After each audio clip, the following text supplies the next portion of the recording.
What's up, Mystic Manifesting family? Nick with Mystic Manifesting here. And as you see, we got a little change of scenery. I'm on my lunch break at work and figure, you know what, let's be productive. Working a double, so why not make it a triple and do some Mystic content, right? Well, today I want to talk about fear and anxiety and how it relates with self-concept, how it relates to manifesting. If you're trying to manifest something, people ask me, can I do it if I'm an anxious person?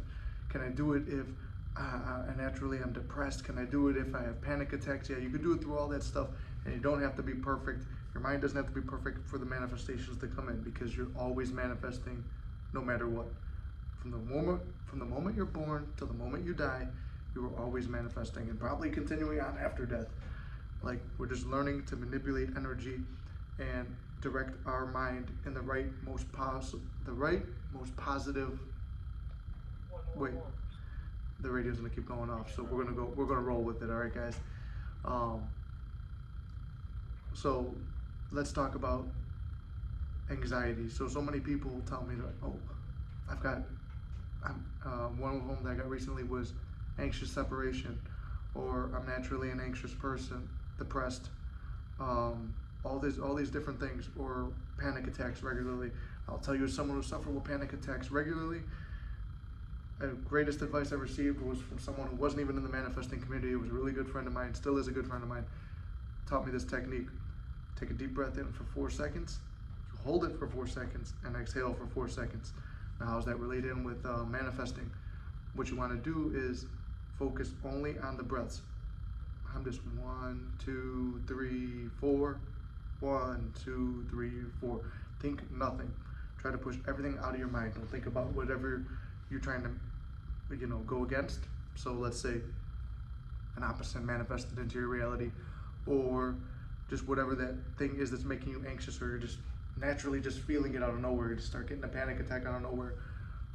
Truthfully, there's always somewhere that it comes from, but right now the only thing that's important is breathing. Just keep breathing. That's it. So you're focusing on your breath. When you're doing that, it gets you to that neutral state that everyone's like, oh, get to that neutral, natural state. It'll get you there. From there, now you could go into a sad session or an inner conversation, or just relax and be away from whatever was stressing you out. Because let me tell you this, whatever you resist, whatever you resist persists, right? Reverend Ike used to say that. So we don't want to resist anything. And Neville talked about, like, when he saw the angelic being, and he saw the demon, and he started beating up the demon, but the demon laughed and got bigger and bigger. That's whatever we don't want to manifest. The more attention we give to it, good or bad attention to it, like whether it's like, oh, I'm not gonna have, there is no third party, third party's still there. There's, oh, I'm not broke, you're still thinking broke. I am abundant, I have SP, I have my dream life. That's a lot more confident. That's the only thing we're focusing on. Whatever you put energy on, whatever you put focus on, that's what comes into your reality. So we just want to focus on the most positive things that we can think about. And if the negative is in your mind, that's when you do the breathing technique. Get yourself back to baseline. Only focus on that. There is no hurry. When you really break it down, what are you hurrying about? Why are you anxious? There's no reason to be anxious. Nothing needs to be done right now. It's like when you're running late to work. No matter how many different times you check your GPS, it's going to tell you that. No matter how many shortcuts you take, it's still going to be the same amount of time. Like today, I tried doing all kinds of stuff. It's like, no, the truth is, it's late. Why are you panicking? You're already going to be late. It's saying 5-10 minutes late. Ain't no way you're going to, even if you took the shoulder and broke the law and did all kinds of illegal stuff to get to work, you're still going to be late. There is no point to stress on that time. And then, oh, well, I just get anxious. Why? You don't need to be anxious. Making sure that's not for me. Making me anxious.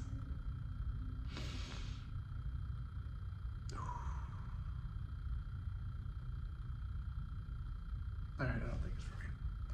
But whatever you want to do is, what you want to do is just stay in that calm, neutral, natural state, right? And from there, that's where you create. And when you really think about it, what's stressing you out, it's not that important. Oh, you want SP, but there's a third party.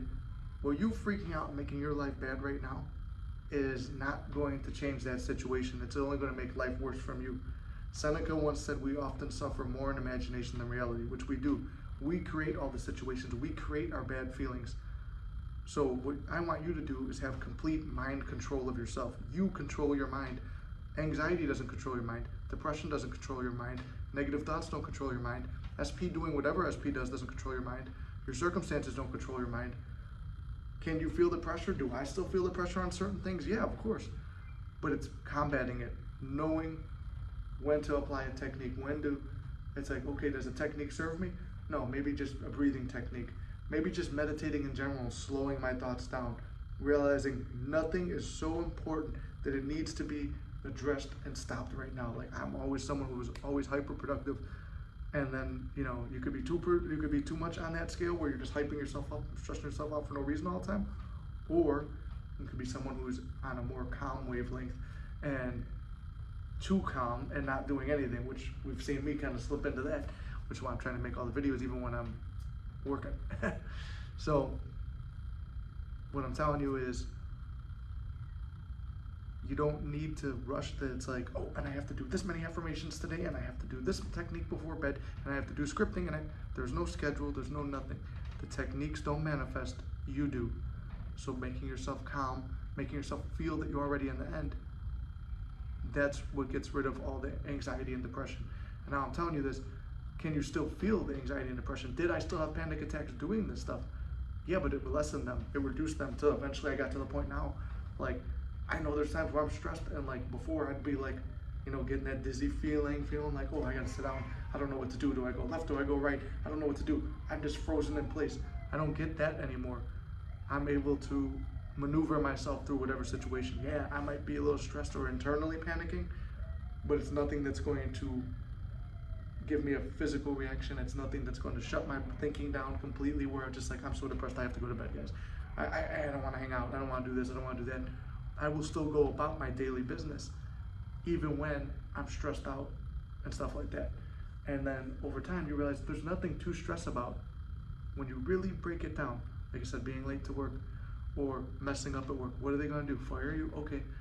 There's a million jobs out there. A lot of people don't want to work. There's always a way to get another job. You can start a business. Maybe that firing is the bridge of incidents that needs you to get to where you need to go. Like, that's one of the worst things that could happen. Or like, what's the worst that happens when you get late? Okay, you're gonna get a write-up, or nothing's gonna happen most likely, which in my experience everywhere I've gone. Not that I'm late all the time, but you think it's the biggest thing in the world, but it's not. You get a bad grade in school, remember, like, eventually you're gonna look back on this SP journey, you're gonna look back on your money journey, you're gonna look back on your goals. It's gonna be just like when you were in school and you thought that project that you waited to the last minute on to tell your parents you need a poster board the night before and then do that project. You're gonna look back and be like, what was so heavy then? Now we look back and that's a funny story. Just like whatever you're going through now, you're gonna look back and it's a funny story. You could even put yourself in a meditation where you're already looking back. You're putting yourself into the future. You're feeling the future where you're already looking back. Oh, this is just a funny thing that happened in the past. Thank God it's over with. And that's like Neville said, where you're looking back. You go and if it's not even involving you, he gave the example of someone you know and care about, they're struggling. You put yourself in the future and be like, I remember when they were struggling with that. I've never seen them look better. They look great. They look amazing. Do it for yourself. Man, I feel amazing. Like, even right now, I'm like, overall, every day I'm happy. And if I feel negative and I feel bad, I belt out affirmations or gratitude or ask-formations, or I go into an end scene, or I just take an account of everything in my life that's good right now and how far I've come. And if you think you've accomplished nothing and you think that your life is shit, really sit down and take account. Even little things count. And I've done that. And it's like, wait, I've done a lot more than I thought I did. And you're gonna feel that way too. If I wanna focus on all my failures, it's like, well, I'm in an industry I don't really like. I didn't go to college. I missed out on a lot of partying with my friends. I never got the six-pack even though I spent all the time in the gym. So I could look back on all the failures like that. Or I could say, man, I did build up a pretty good physique. Man, I did make a lot of money even though it wasn't in the way I wanted. Man, I still had a successful channel even though it wasn't the comedy channel. I didn't become an actor, but I still became a public figure. All these little things I could look at and say, you still did something with your life. And you're not gonna look back and be like, oh, that's horrible, it's not what I wanted. You're gonna realize in the long run, you still got everything you ever wanted. So be calm and realize everything's working out in your favor, and there's nothing so crucial that you need to have it. Most things that we want are just the cherry on top of the cake.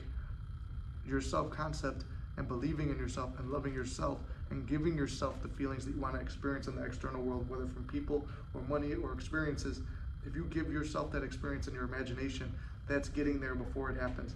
Everything in the world happens after we've imagined it, after we've already seen it or gone there in our mind. So there's no point that, oh, this is unraveling now, I need to grab it. No, that's going to keep you in a state of chasing, keep you in a state of anxiety. Just realize, what is here is here. What can I control? I can't control, it's Marcus Aurelius, I can't control my external factors, but I can control what's going on in here and here. So get my mind right, my feeling state right, and then put myself in the reality I want to be in. And the world will start to unfold. Will there be time delays? Will there be opposite manifestations first or spillover of old stories? There could be. In my experience, there has been. But you become unrattled and unshaken by it. And over time, you realize, now you know what? I take the good with the bad because it's all good. Like right now, no matter what bad things happen, I say, how is this working out in my favor? So whenever you see something stressing you out, making you anxious or whatever, ask yourself, how does this work out in my favor? How do I get where I want from here? And it might not unfold that particular way, but it redirected your mind. Because sometimes when you spiral down thinking negatively, it doesn't always unfold the way that you were thinking, but it's still a negative outcome overall. But if you spiral up, that one positive thought led you there. So this was just a little, I guess, food for thought for this common question that comes up about anxiety and depression and stuff like that. I choose not to identify with that type of personality. You can choose that too. You could build a picture of the ideal version of you that doesn't experience all the negative stuff that you have going on. And you could put yourself one day at a time, do one thing to make yourself love yourself more, one thing to make yourself feel more accomplished every single day. Now, I know those are 3D actions, but it's not always 3D. You could do something in your mind to make you feel good. You could do a good meditation to make yourself feel good, or a good visualization, or good affirmation, or scripting something amazing, or even then get into creative stuff, writing a story, drawing, lifting weights, whatever it is.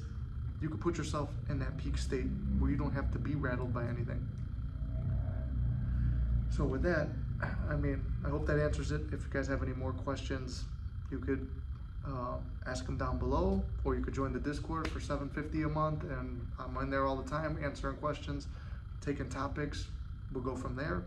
Or if you feel you need a coaching session, I always say you don't need it. You could learn everything from the videos, but if you really feel you need to talk to me and do a session, you could book on Calendly. There will be a link down below. But like I said, you guys don't need it. I love you, I believe in you, and you can't fuck this up. You got this.